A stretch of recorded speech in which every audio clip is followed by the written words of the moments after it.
Welcome to Married2Media Sports Edition. Today we're going to highlight a story about grit, growth, and greatness from the locker room to real life. I'm your host, Dr. J, and today's guest is someone who's not just making noise, but he's making history. He's a hometown hero, a 2004 college football standout with over 1,263 rushing yards and 19 touchdowns at Jacksonville State, and now he's the first black head coach for Carver County High School in Leading, Alabama. He's back on the field, but this time it's bigger than football. He's building a culture, leading with the purpose, and setting the new standards for the legacy program. Let's welcome Coach Oscar Bonds to the show. What's up? How you doing? What's going on, man? Chilling, living life. All right. I like the introduction, you know what I'm saying? I like how you went over the senior year in college. I'm going to piggyback off there and throw All-American in there. Oh, All-American. In, 2004 at Jacksonville State? Correct. Oh, yeah. Correct. Let's get it. All right. So we're going to do talk a little bit. Let's start off let's go down memory lane. Let's take it all the way back to Russellville. Your early days of playing football and experiencing, playing football growing up back in those days. So let's talk a little bit about that. Well, we'll take it back. If we're going to go back, we're going to go to Little League, Pee Wee, mini midgets, when we used to walk up there and watch them games at the, what is it called, the pork chop or whatever it was called. We used to go watch them games. And what made me want to play for real, it was that announcer. He used to always be like, "What that boy eating? Pinto beans and cornbread?" And I was like, "Man, I need to play football." Yeah. So started playing ball. Mama didn't want me to play at first because she said I was too small. Mm-hmm. But my dad was like, "Let him play." And then it just took off for me. I ended up being a running back. The only reason I got to running back was because there was a couple cats that was overweight because they had a weight limit in Little League. So I ended up being a running back, and that's how it all started. Okay. So you played all your younger days at I think it was called Russellville Rec Center when they used to have like the mini midget, Pee Wee. We all went through. You played sports. You went through that program. Looking back at it now, just to throw it off a little bit, they don't even have that anymore now. Let's talk about high school at Russellville. Tell me a little bit about your career at Russellville High School and, how that season and how those years went for you. High school, it was different, My junior year, played under Coach Swindle. My junior year, it was like my breakout year. I ended up breaking my leg the last game of my junior year against Bradshaw, and so I just marked it on my calendar for my senior year. And then my senior year, I took it to another level. Ended up being all state, and I broke the school record against Bradshaw. People broke my leg, so got my get back, and still got the record now. So. And that's how my high school career went. During high school at Russellville, I will say this, met some cool people, a lot of kinfolk, you know what I'm saying? So it made high school kind of fun. It was good old days, But in my junior and senior years when we got Coach Swindle, so we didn't make the playoffs my junior and senior year. We went 5-5 the first year, and then the second year, my second year was my senior year. We went 7-3 and we missed the playoffs, and we went 7-3 those 3 games. Most of the shows went over, and they went 2-8.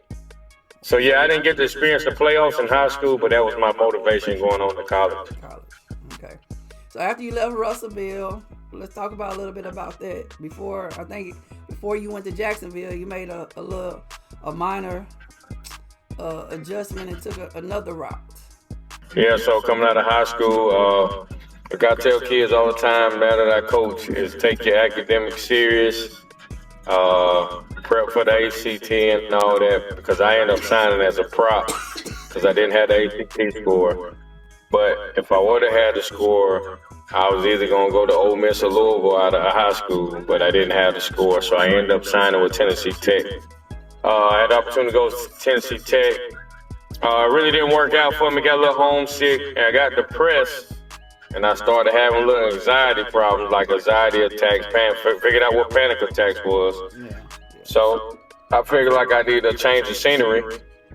So I stayed there 2 years, and I ended up transferring to Jacksonville State. At the process of transferring to Jacksonville State, I ended up I had to set out a year, so but I ended up working out with the team, but I set out a year, so I used that as my redshirt year because I didn't redshirt at Tennessee Tech. And then I came back for my junior year, and I ended up getting hurt. I injured my shoulder. I damaged a nerve in my neck, so I ended up missing half the season and came back. Came back the last 2 games of the season and scored like the winning touchdown for us to win our first OVC championship. Okay. And so after we won that, we went into we got our rings. Here's a true story. So we ended up getting our rings, and I walked in there, and the lady was like, after we won in my junior year, she said, "What you want your ring, Oscar or OB?" And I was like, "I want Legend on my ring," because I created this character, Legend. And she was like, "Why would you get Legend on your ring?" I said, "Because we're gonna win it again my senior year." And then she was like, "Well, I'm gonna hold you to that." And I ain't got the rings on, but I got the proof because 03, my ring says Legend, and in 2004, my ring has my name on it. So going into my senior year was my breakout year. I started working out like twice a day. And when I started working out twice a day, because I took off to the next level. So I would tell any kid, it's what you're doing outside of what they ask you to do, your coaches ask you to do. So yeah, we can all do the bare minimum, but when you go that extra mile, you'll see yourself take off because you're putting in more work.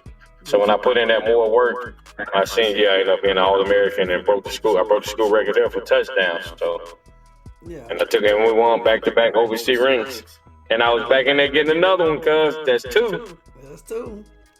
So that saying no days off actually was kind of like some motivation, huh? No days off. No days off, cuz I was going to summer school, working a job. My typical day, I would get up at 5, 6 in the morning, do football all the way up to like 3, go to Walmart from like 4 to 11, do my homework, and do the same thing every day. It taught me accountability, discipline, and responsibility. Time management too, that's a big one too, and balance. Oh yeah. Gotta prioritize. Go back to Jacksonville State a little bit. What draws you? Because I know a lot of times, like when we deal with high school, even with you and me, coaching and stuff like that, when we was in position and we had to make a decision on where we wanted to go and what our future was going to look like, we didn't really have anybody kind of like paving our way, so we had to learn. Most of our stuff we learned from experience. So just sitting back, just thinking about that right there, what was the thing that drawed you to Jacksonville State? One, I didn't want to go closer to home. I was trying to stay far away from home as possible. Because I feel like that was just going to set me up for, to mess up or something. I just didn't want to be near home. And the second thing was most people think it was because I was dating a girl that went to Jacksonville State. I knew from high school.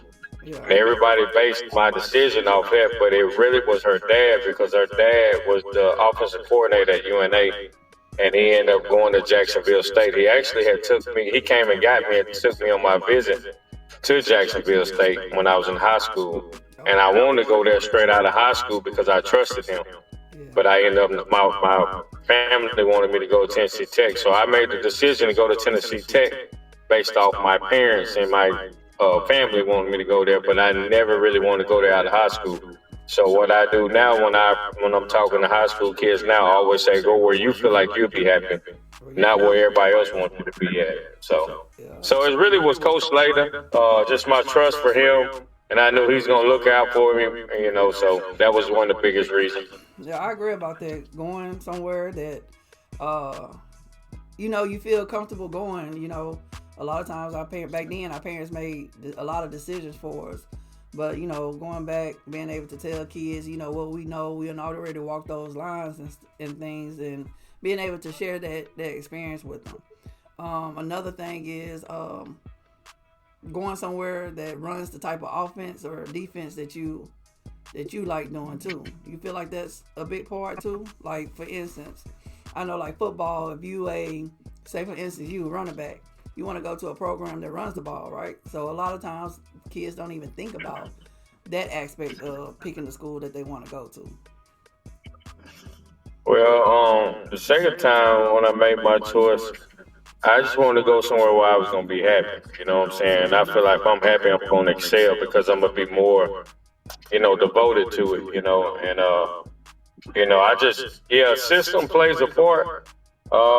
When I was at Tennessee Tech, they was more spread. When I went to Jacksonville State, it was more like eye physical. But I feel like I can adapt to anything because I was blessed and gifted with athletic ability. Playing high school, going to college, and things like that. You graduated, and you had an opportunity to get your first coaching job. Your coaching job, first job, was at Piedmont. How was that experience? Yeah. So basically, I really didn't have aspirations to go coach at first. I was planning on trying to play pro ball, so I had ended up getting an agent, and I ended up getting invited to the New York Giants, which that didn't work out because my agent was kind of off on a lot of things. He thought I was going to practice, but it was more like a pro day. So I ended up coming back, and as soon as I came back home, I got a call from my professor who was over the education program. His sons went to Piedmont, and that was the connection where I got in at Piedmont. So I took the job at Piedmont, and that started my coaching career as an assistant coach at Piedmont. My first year on the varsity, then we went 2-8 as an assistant. The head coach got fired, and then the new coach came in, Steve Smith.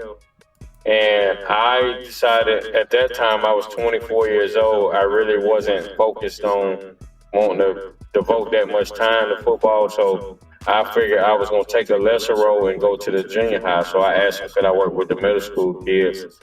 And I ended up loving it because we built a little program through the middle school. And we went 3 of my 4 years in middle school, we went undefeated. And to me, I feel like that's what helped the high school program get built up.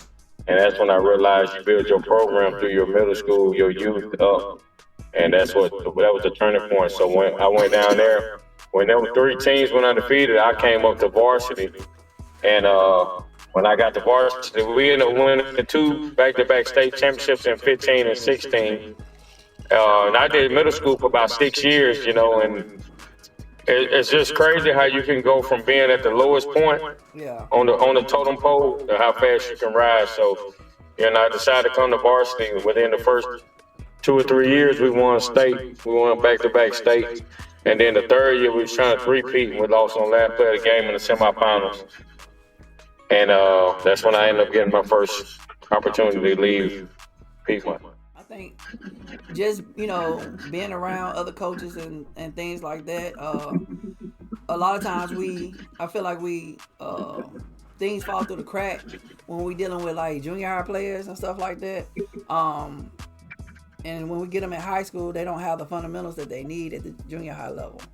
So how important do you feel like pounding, drilling that fundamentals, that work ethic, hard work and dedication at the middle school level?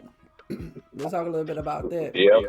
Getting them ready for I feel like middle school is you're preparing them for high school. So I feel like you need to simplify it and not try to make it too complicated because you want to make sure they get the fundamentals. As far as football, I always feel like football comes down to blocking and tackling and just knowing right from left and formations and stuff. So that's what we emphasize on, and that's how we built it up with the middle school team. All right. So you got this opportunity as to leave and get the Tanner job as the head coach.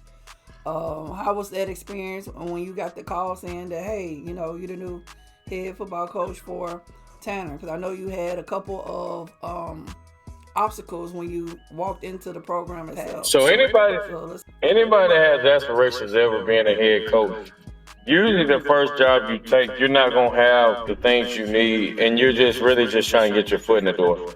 Just like administration, you need somebody to give you opportunity, because most of the time when you interview, they always say, well, you don't have no head coaching experience, or you've never been a principal before. Well, that's why I'm coming to interview now, because I'm trying to get that, right? They got to see your vision, they got to believe. So when I took the Tanner job, I didn't know that I didn't have a middle school team prior to me getting there for the past 2 years. So to me, the program was at rock bottom. And when I took over, we had like 9 or 10 kids in the program in the high school. So I worked out all summer with about 9 to 13 kids. Some would come, and then you won't see them again. So when school started, I tried to recruit about 6 or 7 kids, and I ended up getting my middle school team. And so, of course, I'm gonna focus on that middle school because I knew they was gonna be the future that turned the program around. So, what were some of the things that to motivate them and get them, to commit to what you believed in? I feel like you, as a head coach, you can't waver from what you believe in. So you got to get the kids to buy into to what you're preaching and saying, and the thing that I had going for me at that point, I won 2 state championships at Piedmont, so I already had 4 rings on my finger at the time.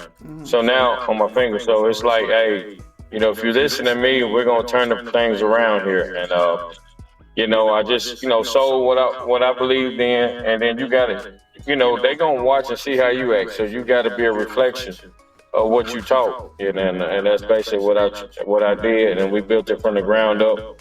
I went into a situation where the football camp was upside down when I took over that too. I had to build that up, and I feel like hard work always pays off. So I just put my head down and got busy, got working. I hired good people around me, and I always say you're only good as your coaches, and I had good coaches around me to help build the program up. So I always get you some good assistant coaches. Okay. So how did your career at Tanner? I know it started off kind of, you said rock bottom, but eventually, how did that turn out for you, your career there? So on some real tip, we started off, my first 2 years, I went 1-9 both years, right? Yeah. The first year we was real bad. The second year we was a lot better competitive, but we still went 1-9. So, people be like, oh, y'all look better, but at the end of the day, I want to see results. Yeah. So, going into my third year, we ended up turning around and we went 6-4 my third year, made the playoffs. And that was a turning point. And then the next year, we went 8-4. We lost the region. We lost the region championship on the last play of the game. But, we had built it up. We ended up going to the second round of playoffs. And then my last year there, I think we went 8-4. We was region champs. I would end up being coach of the year in the area and in the region. And, I just saw the fruits of my labor pay off. It's about investing in the kids and what you put in it. And also, we always try to promote getting our kids to college. So, my last year at Tanner, we had 6 kids signed to go on to play college football. And that's at a 2A. I saw people, and I see bigger schools, they don't even have 1 or 2. So what we always push, and when I say we, because I got coaches, we always push, academics, set yourself up. I mean, everybody ain't going to go to college. So when I know they ain't going to college, we talk about military, picking up a trade. So we try to help everybody through our program, let them know it's bigger than just football. It's about trying to set you up for your future. Because a lot of times, kids don't have a plan or don't their parents didn't go to college, so they don't know these things. And I feel like it's our role as leaders to help those kids get a direction, especially if we already done been through it. We can always mentor and help kids on a deeper level, and they're going to have more respect for you. They might not understand it at the time because you're hard on them, and you're always trying to tell them right and wrong, but in the back end, they'll realize what you did for them was what they needed. Yeah. So when you found out you was the coach of the year, you was deserving of it. Did you kind of know that you was gonna get that, or you wasn't expecting that? At the end of the day, man, being an African American, you never know what to expect. Yeah. I feel like I had did better than everybody in the county and stuff, and then we had won the region. But at the end of the day, you still never know because at the end of the day, we're still a minority, especially in Alabama. But, to get it, it made me proud because I feel like I accomplished something that I wanted to do in life. And, I know I can coach and stuff, and it was just nice to be, acknowledged by my peers. How did you feel when you first got the call to become the new head coach at Carver County High School? I'm gonna tell you, I was excited because a lot of times in that area, when I say Russell, you just take the whole Shoals area. It ain't a lot of African Americans, in that area. And just to be named the first head black football coach there was monumental. Not just for me, but that's for my family and everybody I'm close with in Russell. You know what I'm saying? That's just big, and it shows to other young black African American kids that they can go out and do the same thing. So, I don't know why anybody would be jealous or mad that any black would be mad that I was fortunate enough to get the job. So yeah, I was excited about the opportunity. Okay. So, with that being said, you got to it before I did. You first black head football coach at Carver County. What does that moment represent to you, personally and professionally? Personally, it just lets you know that anything is possible, and I think that's what I put on my post on Facebook, that anything is possible if you put your mind to it. I carry a lot of weight because, I know a lot of people are going to be watching to see how I do, what I'm saying? But at the end of the day, I'm judged off my results. I don't worry about what other people think. Because at the end of the day, you got to have your own goals and your own expectations. So when you stepped into that role, and I guess you was able to meet the players, when you first introduced yourself to them, what was the first thing you said? Basically, some things about the change. They're going to have to learn to be disciplined, to be accountable. I'm going to be hard on you. You got to get stronger. You got to live in the weight room. You got to get in shape. But at the end of the day, my biggest goal is I'm going to help you, and I'm going to try to help you be successful in life, not just on the field, but on and off the field. I want to see you be successful and have opportunities. What are some of your non-negotiables? Like, what is something that standards that player must live by? We don't do the stealing and.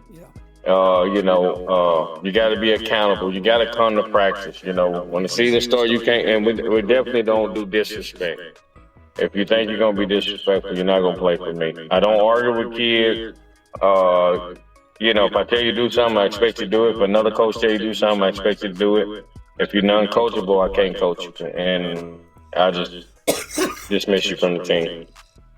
I guess once they leave, because you had some that left and played college ball, what do you expect them to carry beyond the life of football on and off the court when they leave you from your program? Off the field? Yeah. On and off the field, I expect them to just always think before you react. A lot of this younger generation, they react before thinking, and they end up making bad decisions. So I try to encourage them to think before they react, and always talk to somebody before you make a decision. Yeah. Okay. So I know when you step foot into when you first got there, you found out about, I think it was 2 players that was trying to get play football at the college level, and you did something amazing when you first stepped down. And to me, that speaks a lot of volume to the type of character and culture and the person that you is a character, coming in and able to help those guys get those scholarships, providing them with an opportunity. That says a lot. So let's embrace that moment and talk about that moment for a moment, so that people can see your character, the type of person that you are going into this program. Oh, it's all about opportunity, man. You want to make sure I help anybody out that wants to try to do anything in life. And what ended up happening is the kid, I saw one of the kids at a track meet, and he came up and introduced himself to me. He was a senior. And I thought that was big, just for a kid to say, hey, man, I just want to introduce myself to you. Mm-hmm. So from that point on, I asked him what he had planned as far as college. He said he was planning on walking on to A&M. He wanted to play football. So I told him to send me his film and all that stuff, and transcripts, and I would try to help him out much as I can. And so he did what he was supposed to do. I sent his stuff out to all the coaches I knew, and he had a hit back. One of the coaches liked him, and they offered him some scholarship money. So I guess when that happened, one of his good friends that was a senior also reached out to me and said, hey, this is so-and-so, could you help me out? And same thing happened. I helped them out, and he ended up going to the same school. They like both of them liked him, and that's huge because both of those kids they came. They said they was thankful and glad that I got there in time. To help them out. So that it's about giving back. So that's the ultimate goal, right? We want to come back and help kids so they have opportunities. Stuff like that. So since we're talking about character, leadership, and mindset in that question, let's what is one lesson that you learned as a player that now defines like your coaching style like right now? Like, is there anything specifically? Determination and never giving up. You know what I'm saying? You got to be determined. I think I excel most when people doubt it. When people doubt you, that just motivates. So that, what I'm saying, that's the biggest thing. And you just got to have self-motivation. I feel like you got to put in the extra work. When I see a kid to do the extra work, I know he's going to end up being successful, not only on the field, but in life. I know that as you get ready to approach your season, that the community, I know, you see it, some people see it as family, but as a community and support and expectations, for us, reaching out to the community, where you at, what role do you feel like the community support play in having a successful season? You just want the community supportive. We had a parent meeting and I had a great turnout. The whole gym was filled up. And it's huge, because they're support. They're supportive, and of course they want to hear what I was going to say. And, if you got the community behind you, that gives you opportunity to explain what your vision is to them as well as to your players. So what should people who haven't been to a Carver County game, we can even take it way back, when you used to play at Russell, I know you remember walking out on that field, and I used to be at a lot of the games as well, on how packed the games used to be, especially Russell and Carver County games. Man, that thing would be so packed. People be standing around the fences, the stands full, just packed. That was one of them games that you didn't want to miss. You was in town. You was coming into town. With that being said, what do you why you feel like people who haven't been, to a Carver County game in years, why should they show up this season? What we put on the field, one thing we're going to put on the field is we be disciplined. The biggest thing is we're going to be disciplined. They're going to watch film. They're going to understand what the team is trying to do and how we want to attack people. We're going to be physical, and we're going to have fun, and we're going to give 100% effort. And if you can do that, who wouldn't want to come out and watch a team that's going to give you 100% effort, discipline, and play hard and hit physical. Like I tell the kids all the time, if you're not physical and if you're soft, you can't play for me. And if you make excuses, you can't play for me. And that's just what I stand on. Okay. And we're trying to get the rivalry started back with Russell. Carver County and Russell hadn't played in years, and that's something we're trying to reach out and get back on. What do you need from the community to help you? Because I know you got a couple fundraisers and things going on right now. Tell us a little bit of what you got going on and how the community can come in and step in, and if there's some people out there that want to help and they don't know where to start or what to do, what are some things that they can do to help this program? Man, just being the presence, man. We need people who not only we mentor them, it's good to have people who gonna mentor them. We look for people who is in a church who want to mentor the kids. We need people who do the chain game. It's little things that you have to do to be a part. Support the kids. We're doing a fundraiser. 365 raise. We done did good so far. In 8-9 days, we're gonna raise $9,000, which is huge. So the community is doing their part and donating money to the program.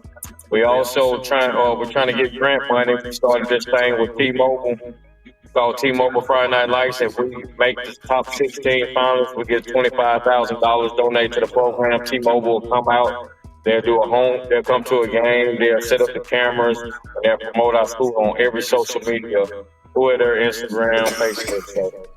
So, we're just trying to get the school much publicity as possible, and we need all involved from the community because the more they follow us on social media, the better it is. Okay. And if you had to give this season a headline for this season, what would you want to call it? What would you want it to say? Focus. That's good. Focus, because kids are focused, we're focused, we're on a mission. That's good. Okay. What messages to players who might be watching or people who might be watching, maybe one day they might say that, they can do what you're doing. Is there any words of encouragement and motivation you'd like to share? Life is about ups and downs. You got to go through the downs to experience the ups. Sometimes you have to fail before you succeed. And once you fail, you figure out what you did wrong so you can bounce back and succeed. Because it's not how many times you get knocked down, it's how many times you get back up. And that's how you become a winner in life. So anything's possible. You only live once. I would tell people, if you have a fear and you don't go after something, then you already failed to me. So you got to be willing to take that leap of faith. So I would tell anybody, you should lean on your faith. Whatever your faith is, lean on your faith, and anything is possible. All right, the last question is going to be kind of like hot seat questions. You got to be kind of quick on your. What is your game day routine? I'm basically going to sit back and chill. I'm the same. I don't waver. I take me a little nap. And get ready for the game, for real. That's all I do. Describe your coaching style in one word. Detail. If you could go back and talk to your 18th self again, what would you tell yourself? Stop worrying and focus on yourself and make decisions based on where you see yourself going in life. And what does it mean for you to be built for the time as this? It means a lot, man. I think everything you go through in life prepares you for the next journey in your life. So everything I've been through has prepared me for this moment. Finish the sentence. This season, we will put a great product on the field, and we're trying to compete to win a region championship and a state championship. And that's the only model I live by. That's what I'm talking about, cuz. Anything that you would like to leave and say to anybody that come across this podcast that we didn't cover, or anything else you would like to say? I want to say I appreciate you reaching out to me, get me on your show. I think you're doing great things. You know what I'm saying? I've been knowing you since we was in diapers. You're my cousin. I love you. We've been through the ups and the downs, and I always got your back. No matter we get into it, don't talk for a year, we're going to bounce back. And we always do. And the one thing about me and you, our little clique that we have, we've always been there for each other since day one. We've been to each other's games. We encourage each other when we have moments. We, even though we might not, like you said, we might not talk for a while, we still, proud of each other. Day ones, no matter what. Day ones. And even when we was working out together, when you thought you beat me racing that time, remember? Yeah, that's something that they don't know about. We used to. Now, listen. One thing that Jacqueline's not going to tell you the truth about is she can't beat me in spades, and I'm a better athlete. She would never want to admit that, but that's okay. I'll let her have it. Yeah, but we already know. Everybody knows the truth. Like, that's one thing we're going to do when we get together. We're going to play us some spades. And one thing we did growing up, we always worked out together, and we always ran. Oh, yeah. We did. Oh, yeah. That was my, and I feel like athletes, a lot of times they work out together, but if you got a group of people in your support system and y'all after the same goals, when y'all put y'all minds together and work out, it's even better. You push each other even harder. So that's one thing that we've done. Whether little, all the way to now, we still do the same thing. So I appreciate you coming out here on the show, talking to me a little bit, talking about, your accomplishments, your your grit, your grind, your hard work is definitely paying off for you, Buns. And I love you for that, no matter what. It was good talking to you. I like to say this is Coach Buns, OB as we call it, Coach Oscar Buns, a man of vision, heart, leader. Carver County, y'all got you a good one. So everybody need to get ready. This isn't about football. It's about a cultural shift, a mindset reset. You're right. And a new chapter in the making. We want to thank you all for tuning in to Married2Media Sports Edition. Be sure to follow the journey to support local teams. And remember, greatness isn't given, it's coached, built, and earned. Until next time, this is your girl, Dr. Coach J. And you already know, great stories starts with bold movements. And we signing out. Peace.